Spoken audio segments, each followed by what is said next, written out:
Welcome back to my YouTube channel smart learning steps presented by Asha Sharma. और आज मैं आपको एक ऐसी स्टोरी बताने वाली हूँ। इस पोयम में जो स्टोरी है बहुत ही इंटरेस्टिंग है। एक बच्चे की स्टोरी है और I know very well if you watching this video completely after that you would like it also, क्योंकि बहुत अच्छी है। और इस स्टोरी को लिखा है, थोड़ा सा भाई हम इसके राइटर के बारे में बता देते हैं। इस स्टोरी को लिखा है मुल्कराज आनंद ने। मुल्कराज आनंद एक इंडियन राइटर थे। इनका बर्थ हुआ था 1905 में और इनकी डेथ हुई थी 2004 में। इन्होंने काफ़ी अच्छा काम किया है। इन्हें पद्मश्री मिला है, पद्म भूषण मिला है और साहित्य अकेडमी अवार्ड मिला है। तो काफ़ी अच्छे और काफ़ी फेमस ये राइटर थे। और जो ये स्टोरी है द लॉस्ट चाइल्ड, ये है आज की स्टोरी, चैप्टर 5। और ये जो क्लास है ये क्लास है 6 की, class 6 chapter 5 the lost child. Lost child से पता चल रहा है आपको कि एक बच्चा खो गया है, एक बच्चे की कहानी जो खो चुका है। ये थोड़ी स्टोरी लंबी है तो मैं इस स्टोरी के 2 पार्ट्स बनाने वाली हूँ, क्योंकि ये चैप्टर थोड़ा सा लेंथी है। मैं इसके 2 पार्ट में इसको कंप्लीट करूँगी। बट डोंट वरी, इस वीडियो का जो पार्ट 2 होगा जिसमें इसकी आगे की स्टोरी मैं आपको डिफाइन करने वाली हूँ, आपको परेशान होने की ज़रूरत नहीं है। उसका लिंक मैं डिस्क्रिप्शन में डाल दूँगी। तो चलिए आपका ज़्यादा समय ना लेते हुए हम ये स्टोरी को स्टार्ट करते हैं। It was the festival of spring, ये स्प्रिंग बसंत का मौसम था। From the wintry shades of narrow lanes and alley gaily clad humanity. इसमें बोला है कि विंट्री शेड मतलब जो सर्दी की जो सर्दी के टाइम पीरियड में छोटी छोटी गलियों से लोग निकल रहे हैं खुशी के साथ।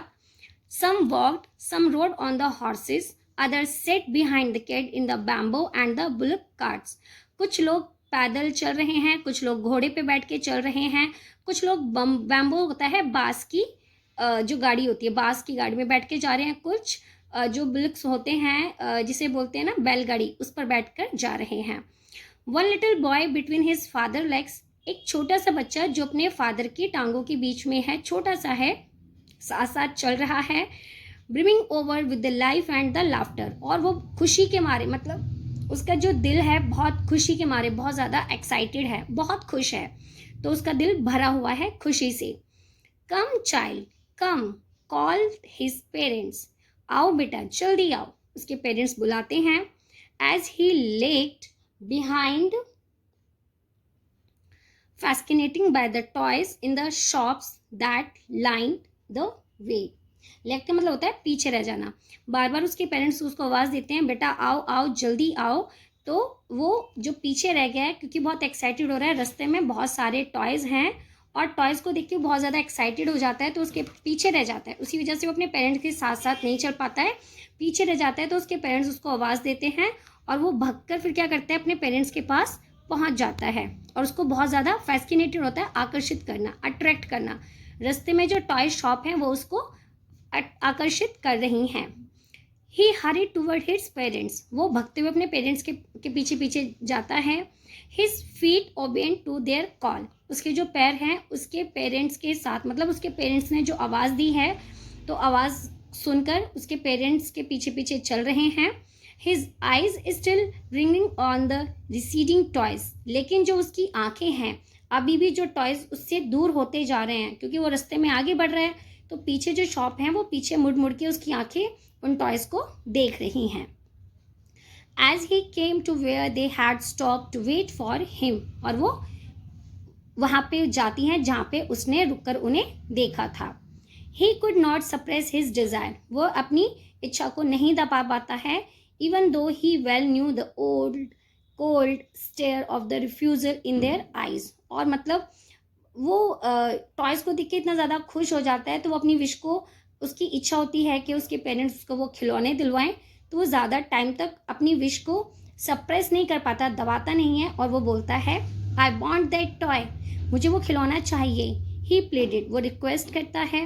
His father looked at him red eyed, उसके जो फादर होते हैं उसे गुस्से वाली आंखों में देखते हैं। इन इज फैमिलियर टॉरेंट वे, और टॉरेंट का मीन्स होता है गुस्से, मतलब एक ऐसा है मेंबर घर का जो बहुत ही गुस्से वाला होता है। तो उसके जो फादर होते हैं बहुत गुस्सा करते हैं उसके ऊपर और गुस्से करते हुए उसे देखते हैं। His mother melted by the free spirit of the day, लेकिन जो उसकी मदर होती हैं वो उसको खुश करती हैं, चिल करती हैं, क्या करके, वॉज द टेंडर। उनका जो नेचर होता है जस्ट अपोजिट होता है उसके फादर से, उस बच्चे के फादर से। और उसकी मदर उसको शांत करने की कोशिश करती हैं कि वो परेशान ना हो, और फिर वो उसका माइंड अवॉइड करती हैं। And giving him her finger to hold set, और वो अपनी फिंगर को होल्ड दिखाते हुए बोलती हैं, लुक चाइल्ड, देखो बेटा, व्हाट इज बिफोर यू, तुम्हारे सामने क्या है। It was a flowering mustard field, ये तो एक सरसों के फूलों का फील्ड है, मैदान है। पेल लाइक, पीले पीले, बिल्कुल जो सरसों के फूल होते हैं वो पीले पीले होते हैं। तो देखो कितना बड़ा मैदान है जिसमें सरसों के फूल लगे हुए हैं। Melting gold as it swept across miles and miles of even land, और जो मेल्टिंग गोल्ड, और ये पूरे रास्ते सड़क पे ऐसे बिखरे हुए हैं जैसे कि पूरी रोड पे गोल्ड बिखरा हुआ है, और उसमें मीलों तक ये जमीन पे गिरे हुए हैं। A group of dragon flies were bustling about on their gaudy purple wings. So यहाँ पे बताते हैं कि ग्रुप ऑफ ड्रैगन फ्लाइज, मतलब एक ग्रुप है ड्रैगन फ्लाइज का, वो पूरी एक भीड़ की तरह है और वो उनको प्रोटेक्ट कर रही है। किसको प्रोटेक्ट कर रही है? The flight of the long black bee और द बटरफ्लाई, वो बटरफ्लाई और बी को प्रोटेक्ट करने का काम कर रही है एक ग्रुप ऑफ ड्रैगन फ्लाइज, उनको रोकने का काम कर रही है। किसके लिए? In a search of the sweetness from the flowers, जो फ्लावर्स में की सर्च कर रहे हैं, फ्लावर्स की स्वीटनेस, मतलब फ्लावर्स में जाके उसकी इंजॉय जो करना चाहते हैं, जो बटरफ्लाइज और बीज हैं, उनको रोकने का काम कर रहा है एक group. The child followed them in the air, और जो बच्चा होता है वो बटरफ्लाई को फॉलो करने लगता है in the air with his Ghazi till one of them would still its wings and rest. तो जैसे वो बच्चा उन बटरफ्लाई को देखता है तो वो उन बटरफ्लाई को पकड़ने के लिए उनके पीछे पीछे दौड़ने लगता है, जो कि क्या होती हैं, भीड़ में होती हैं। एंड उसमें से क्या होता है कि एक बटरफ्लाई आराम करने के लिए बैठ जाती है। And he would try to catch it, और वो बच्चा, वो छोटा सा बच्चा उस बटरफ्लाई को पकड़ने की कोशिश करता है। But it would go fluttering, लेकिन वो फड़फड़ाना, जैसी बटरफ्लाई के पास जाता है वो बटरफ्लाई फड़फड़ाना शुरू कर देती है। Flapping up into the air when he had almost caught it in his hands, और जैसे वो उसको पकड़ने लगता है वो फड़फड़ाती है और वो हवा में उड़ जाती है। जैसे वो उसके बिल्कुल उसको अपने हाथों में लेने वाला होता है तभी। Then his mother gave a cautionary call, तभी उसकी मदर उसको आवाज़ देती हैं, कम चाइल्ड कम कम, आओ बेटा जल्दी आओ। On to the footpath, footpath की तरफ। He ran towards his parents gaily and the walk abreast of them for a while, being however soon left behind। तो वो बच्चा होता है फिर से अपने पेरेंट्स की आवाज़ को सुन के उनके पीछे पीछे जाने लगता है, जो कि उसके सुन तभी left behind attracted by the little insect, जैसे अपने पेरेंट्स की आवाज़ सुनता है उनके पीछे जाता है तभी उसे क्या दिखाई देते हैं? कुछ इंसेक्ट्स दिखाई देते हैं, कुछ वर्म्स दिखाई देते हैं along to the footpath that were teeming out from their hidden places to enjoy the sunshine. जैसे वो अपने मम्मी की आवाज़ सुन के उनके पास जाता है तभी उसे कुछ हिडन वर्म्स, कीड़े मकोड़े और इंसेक्ट दिखाई देते हैं। तो तभी उसे कुछ इंसेक्ट्स और वर्म्स, कीड़े मकोड़े दिखाई देते हैं जो कि अपने छुपी हुई जगह से, अपने बिलों से निकलकर बाहर आए हैं धूप को एंजॉय करने के लिए, क्योंकि बसंत का टाइम है तो ऐसे में जो सनशाइन होती है, धूप होती है, काफ़ी अच्छी लगती है। कम चाइल्ड कम, जल्दी आओ बेटा। His parents called from the shade of the grove where they had seated themselves on the edge of a wall। तभी उसके पेरेंट्स एक पेड़ के नीचे रुककर उसको आवाज़ देते हैं, उसको बोलते हैं जल्दी आओ, और वो उसका क्या करते हैं, वहाँ पर एक पेड़ के किनारे रुक जाते हैं। He ran towards them, वो उनके पीछे भागता है। A shower of the young flower fell upon the child as he entered the grove, और जैसे ही वो अपने पेरेंट्स के पास उस ग्रोव, मतलब जैसे वो अपने पेरेंट्स के पास उस पेड़ के नीचे पहुँचता है तभी कुछ फ्लावर्स की जो पेटल्स होती हैं वो उसके ऊपर गिरने लगती हैं, पंखुड़ियाँ गिरने लगती हैं। He began to gather the raining petals in his hands, और वो उस गिरती हुई पत्तियों को अपने हाथ में उठाना शुरू कर देता है। But oh he hear the cooing of the dove, तभी वो कबूतरों की आवाज़ सुनता है and run towards his parents, और अपने पेरेंट्स के पीछे दौड़ने लगता है, शाउटिंग, चिल्लाते हुए, द डोव, कबूतर कबूतर, the raining petals drop from the forgotten hands, और जो उसके हाथ से, जो उसने फूलों की जो पत्तियां इकट्ठी की थी वो उसके हाथों से गिर जाती हैं। कम चाइल्ड कम, जल्दी आओ बेटा, the call to the child who had now gone running in the wild capers round the banyan tree. अब वो अपने बेटे को बुलाते हैं कि जल्दी आओ, जो कि एक बनियान ट्री के किनारे तरफ घूम रहा था, रनिंग, दौड़ रहा था। And gathering him up they took the narrow winding footpath which led to the air through the mustard field. तो वो उस पेड़, उस जगह के किनारे घूम रहा था, और वो जो जगह थी वो बिल्कुल राउंड थी, गोल थी, कहाँ से, और वो जो फेयर था वो मस्टर्ड फील्ड के, वो मस्टर्ड फील्ड जो जगह थी, जो सरसों का खेत था, उसके राउंड में वो फेयर था। As they near the village, जो कि गांव के बहुत ही पास था।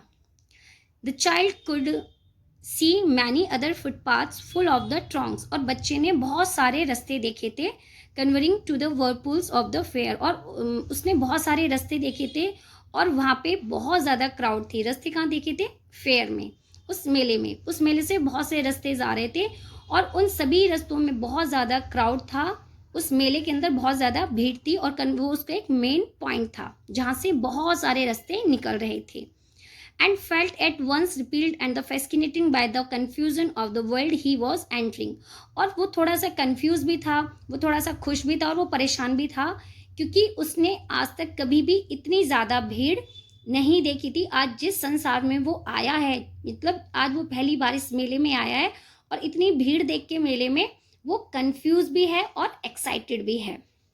ए sweetmeat seller hawked gulab jamun, rasgulla, barfi, jalebi at the corner of the entrance.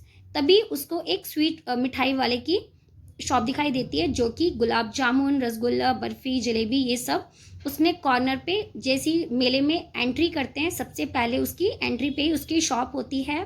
And a crowd pressed round his counter at the foot of an architecture of the many coloured sweets decorated with leaves of the silver and gold.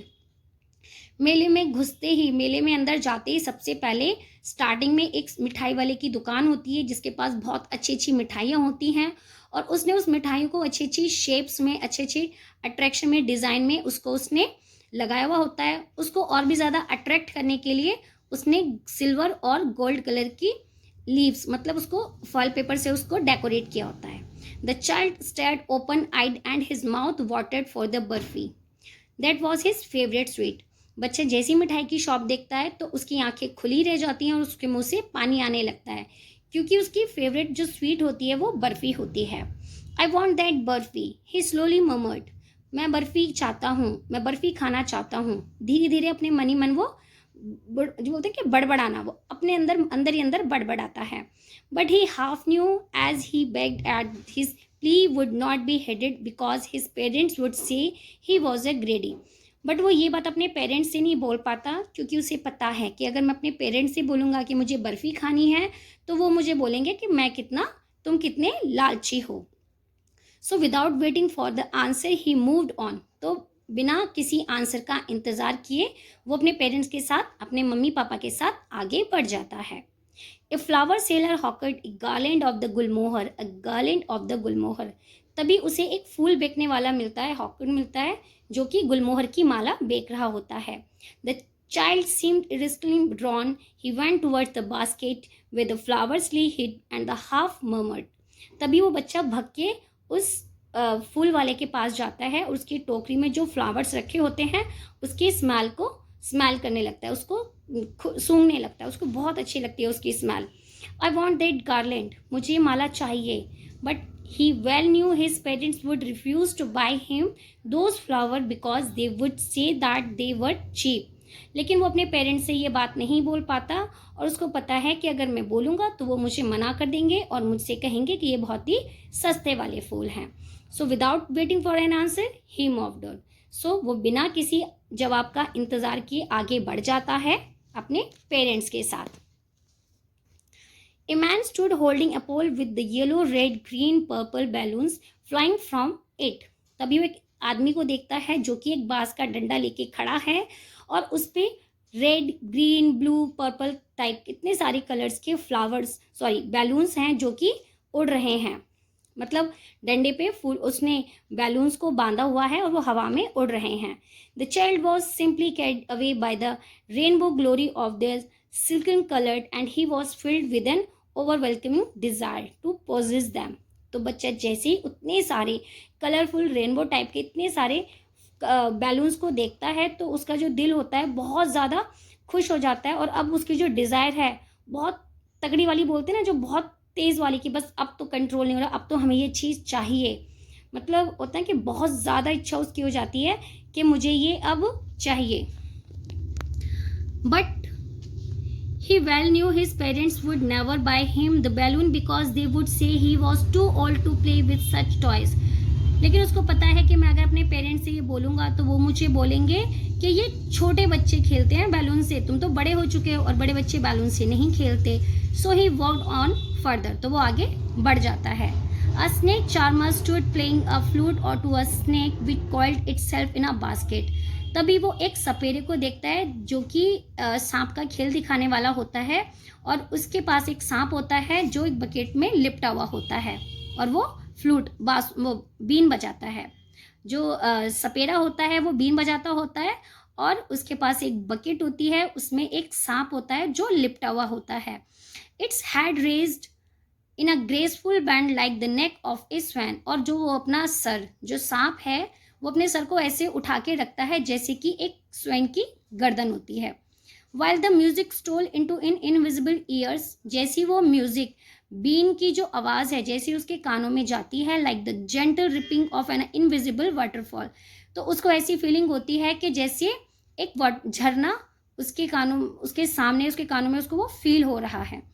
The child went towards the snake charmer, जो बच्चा है वो उस snake charmer के पास जाना चाहता है, उसका म्यूजिक सुनना चाहता है। But knowing his parents had forbidden him to hear such coarse music, लेकिन जो उसके लड़का है उसको पता है कि अगर मैं अपने फादर से बोलूँगा तो मुझसे बोलेंगे कि तुम ऐसा बकवास म्यूजिक सुनने की ज़रूरत नहीं है। ही प्रोजेस्ड फर्दर, तो वो आगे बढ़ जाता है बिना अपने पेरेंट्स से कुछ बोले। There was a roundabout in a full swings, तब उसे एक झूला दिखाई देता है जो कि फुल स्पीड में चल रहा होता है। Men, women and children carried away in a whirling motions said and the crowd with a dizzy laughter, जिसमें औरत, आदमी, बच्चे बैठे होते हैं जो खुशी से चीख रहे हैं, चिल्ला रहे हैं और हंस रहे हैं। द चाइल्ड वॉज डैम इंचली and then he made a bold request, बच्चा उन सबको देख रहा होता है और अब वो बहुत ही बोल्ड, बहुत हिम्मत करके वो रिक्वेस्ट करता है, I want to go on the roundabout, मैं इस झूले में जाना चाहता हूँ। Please father mother, please mummy papa, मैं इस झूले में बैठना चाहता हूँ। देयर वॉज नो रिप्लाई, कोई रिप्लाई नहीं आता है वहाँ से। He turn to look at his parents, वो पीछे मुड़ के अपने पेरेंट्स को देखता है। दे वर नॉट देयर, और वो वहाँ पे नहीं होते हैं। अहेड ऑफ हिम, वो पीछे भी देखता है, उसे वहाँ नहीं मिलते हैं।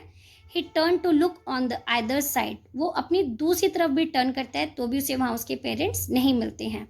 They were not there, he look behind, they were no sign of them, वो अपने पीछे मुड़ के देखता है, लेफ्ट राइट में देखता है, लेकिन वहाँ पे उसके पेरेंट्स नहीं होते हैं। A full deep cry rose within his dry throat and with a sudden jerk of his body he ran from where he stood। अब वो जो बच्चा है वो मतलब बहुत ज़ोर से बहुत रोता है, चीखता है और उसका जो गला है, उसका गला बिल्कुल इतनी ज़ोर से चीख चीख के अपने मम्मी पापा को आवाज़ दे रहा है, उसका गला बिल्कुल कहते हैं एक तरह से फट जाना, जब ज़्यादा हम चीखते हैं। उसका गला भर गया है, रो रहा है और वो परेशान हो गया है कि मेरे पेरेंट्स कहाँ चले गए हैं, और अपने माँ बाप को ढूंढने के लिए वो दौड़ने लगता है। क्राइंग इन रियल फियर, और अब वो डर रहा है। Mother, father, mummy papa, tears rolled, और उसकी आंखों से आंसू गिरने लगते हैं। तो ये था इसका पार्ट 1 गाइज। इसका पार्ट 2 भी मैं इसका पार्ट 2 बनाऊंगी जिसमें मैं आगे की इसकी स्टोरी को कंटिन्यू करूंगी, और उस वीडियो का जो सेकंड पार्ट बनाने वाले हम, इस स्टोरी का जो सेकंड पार्ट होगा उस वीडियो की लिंक आपको मिल जाएगी इसी डिस्क्रिप्शन बॉक्स में। अगर आप इसकी आगे की स्टोरी को कंटिन्यू करना चाहते हैं तो आप डिस्क्रिप्शन बॉक्स में चेक करिए, आपको एक लिंक मिलेगी, आप उस लिंक पे क्लिक करेंगे तो आप इसकी आगे की स्टोरी को कंटिन्यू देख सकते हैं।